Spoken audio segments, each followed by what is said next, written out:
দেশি মশলা রান্নাঘরে আপনাকে স্বাগতম।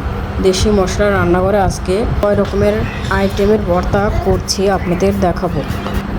শুটকি মাছ ভর্তা, লাউ কদুর পাতা ভর্তা, কলমি শাক ভর্তা, বেগুন ভর্তা, আলু ভর্তা, হাতে রয়েছে বড়া এবং ডিম ভাজি।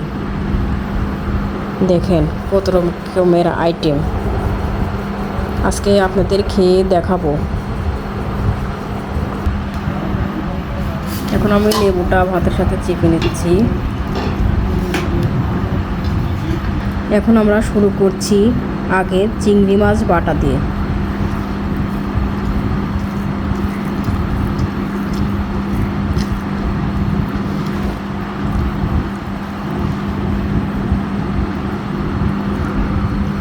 বিসমিল্লাহ।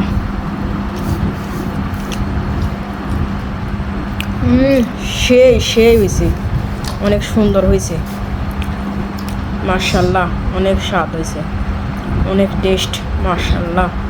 আমাদের ভিডিওটা লাইক এবং শেয়ার করে আমাদের সাথে থাকবেন। ধন্যবাদ।